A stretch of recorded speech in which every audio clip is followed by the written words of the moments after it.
जमशेदपुर की जीवन रेखा कही जाने वाली स्वर्णरेखा और खरकई नदी आज गंभीर संकट से गुजर रही है।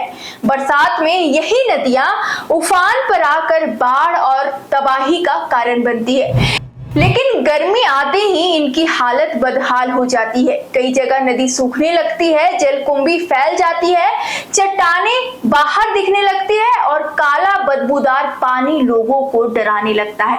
सबसे खराब हालात मानगो पुल के पास देखने को मिल रही है। यह नदी अब नदी कम और नाला ज्यादा नजर आती है। पानी का बहाव लगभग खत्म हो चुका है। शहर के नालों का गंदा पानी यहाँ आकर जमा हो रहा है, जिससे बदबू और प्रदूषण जैसी तेजी से बढ़ रही है। अतिक्रमण और प्रशासनिक लापरवाही ने दोनों नदियों को सिकोड़ दिया है। ऊपर से इंडस्ट्रियल का जो कचरा आता है और घरों से निकलने वाला गंदा जल इन नदियों की सांसें रोक रहा है। अगर समय रहते ठोस कदम नहीं उठाए गए तो आने वाले साल में स्वर्णरेखा और खरकई का अस्तित्व खतरे में पड़ सकता है। नदियों में बढ़ते प्रदूषण के कारण मछलियों की भी लगातार मौत हो रही है।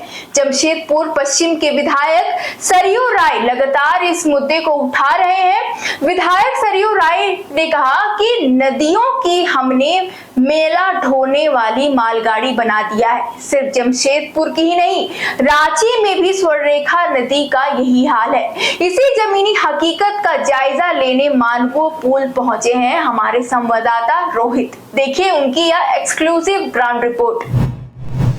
जमशेदपुर शहर में प्रदूषण इन दिनों मुद्दा बना हुआ है। प्रदूषण के कारण नदियां गंदी हो गई हैं, जिससे मछलियों की लगातार मौत की खबरें सामने आ रही हैं। नदियां जलकुंभियों से पट गई हैं और अतिक्रमण के कारण नदियां सिकुड़ती जा रही हैं। इस मुद्दे पर जमशेदपुर पश्चिम के विधायक सरयू राय जी लगातार इस मुद्दे को उठाते रहे हैं और हम उनसे जानते हैं कि मछलियों के लगातार मरने का कारण आखिर क्या है। सर, क्या मछलियों के मरने का सर क्या कारण लग रहा है आपको?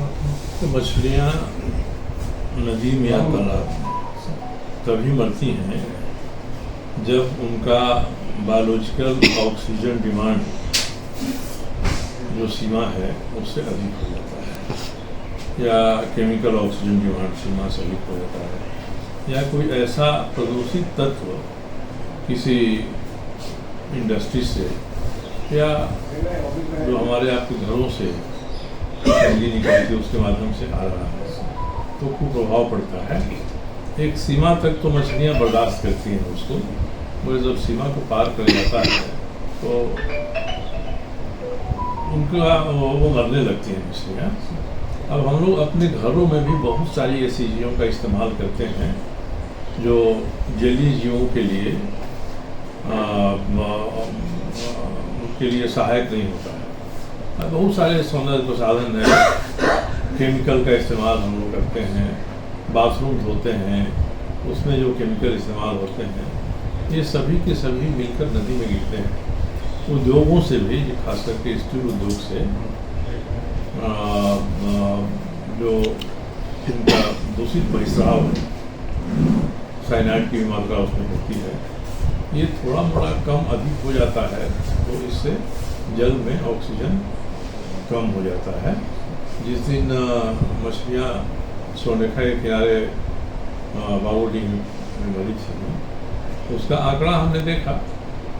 जो हमारे टाटा स्टील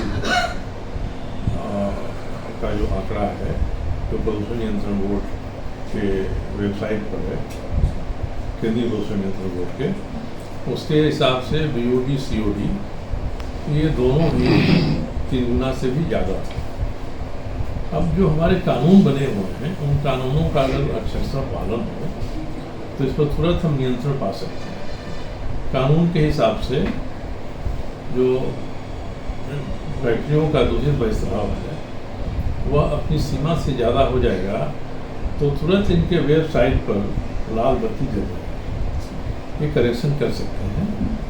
और पूरे 24 घंटे 24/7 इनका कनेक्शन है फैक्ट्री से। जो बहिस्राव दूषित निकलता है उसका प्रदूषण नियंत्रण बोर्ड राज्य का और केंद्र का दोनों से।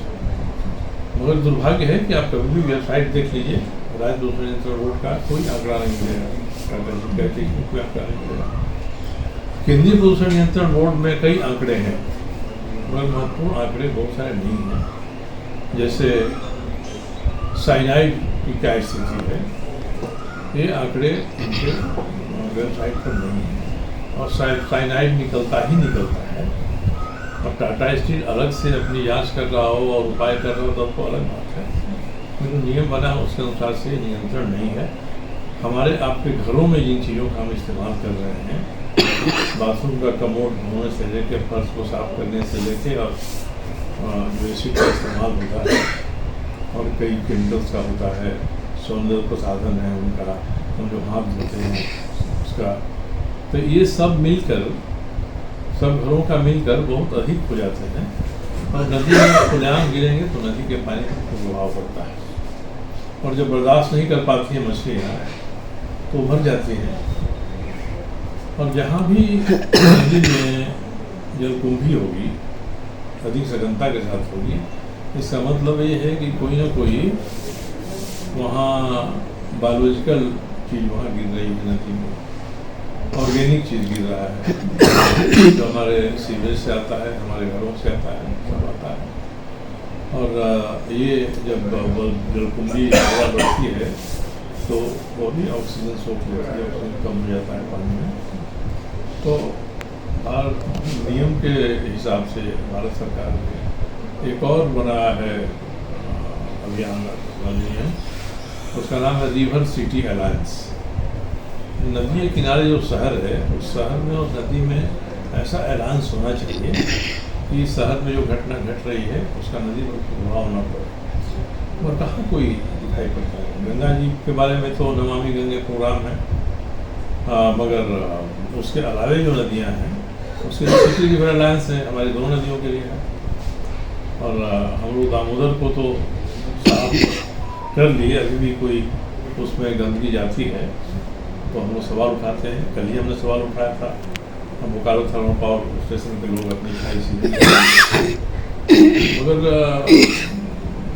स्वर्णरेखा के बारे में जितनी बुरी स्थिति जमशेदपुर में है, उससे 100 गुना बुरी स्थिति रांची में।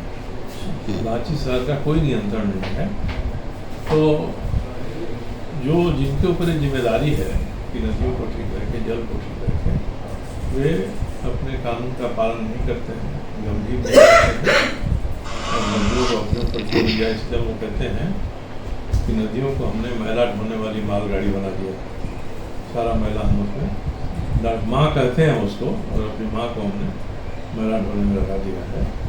तो यही उद्देश्य है। देखिए, हम लोग दूसरी विडंबना है कि नदियों के बारे में और पहाड़ों के बारे में कोई ठोस कानून हमारे देश में आज तक नहीं है। हम लोग एक सेमिनार कर रहे हैं 22 और 23 मई को, जिसमें देश भर के कम से कम 1 दर्जन ऐसे लोग जो पहाड़ नदी पर काम करने आएंगे। और हमने उसका उद्देश्य ही रखा है कि law for mountains and law for reverse.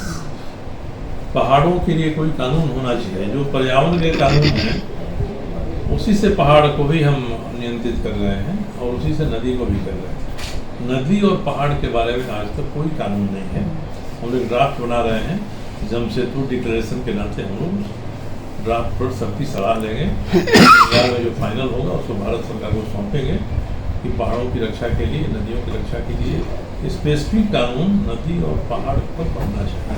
अभी नदी के बारे में सुप्रीम कोर्ट ने फैसला दिया, लोगों ने चुनौती दी कि आप कैसे फैसला दे रहे हैं। सुप्रीम कोर्ट को उसको वापस लेना पड़ा, क्योंकि पहाड़ की परिभाषा ही नहीं हमारे पास। क्या है पहाड़, किसको कहेंगे, इसकी परिभाषा नहीं है, कोई कानून नहीं है।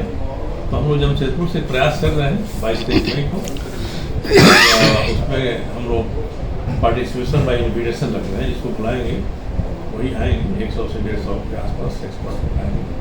हम जमशेदपुर डिक्लेरेशन के नाते भारत सरकार के सामने कानून का प्रारूप। हमारे साथ विधायक सरजू राय जी मौजूद थे। उन्होंने नदी का जल प्रदूषण कैसे कम करना है इस पर अपनी राय रखी। इस मुद्दे पर वे पर्यावरणविदों के साथ एक सेमिनार भी करने जा रहे हैं, जो मई महीने के अंतिम सप्ताह में होगा। द न्यूज पोस्ट के लिए जमशेदपुर से रोहित सिंह। हमारे संवाददाता रोहित की इस रिपोर्ट ने साफ कर दिया है कि स्वर्ण रेखा और खरकई के अस्तित्व पर संकट के बादल मंडरा रहे हैं। सरयू राय के तीखे बोल प्रशासन को आईना दिखाने के लिए काफी है, लेकिन सवाल वही है, क्या सिर्फ बयानों से नदियों का मैला साफ होगा? इसके साथ ही आखिर कब तक अतिक्रमण और इंडस्ट्रियल प्रदूषण इन नदियों का दम घोटता रहेगा? और क्या नगर निकाय और प्रदूषण नियंत्रण बोर्ड किसी बड़ी त्रासदी का इंतजार कर रहे हैं? अब देखना यह होगा कि प्रशासन इस मालगाड़ी बन चुकी नदी को फिर से अविरल गंगा जैसी गरिमा दिला पाता है या फिर नहीं। बाकी इस पूरी रिपोर्ट पर आपकी क्या राय है? जैसे जैसे इसको लेकर कुछ भी अपडेट आएगा हम आपको अपने चैनल के माध्यम से बताते रहेंगे। तब तक के लिए वीडियो को लाइक करें और जो ये खबर है इस पर आपकी क्या राय रखते हैं हमें कमेंट बॉक्स पर जरूर बताएं। तब तक के लिए वीडियो को लाइक करें, चैनल को सब्सक्राइब करें और ऐसे ही खबरों के लिए देखते रहे द न्यूज पोस्ट। बहुत बहुत शुक्रिया।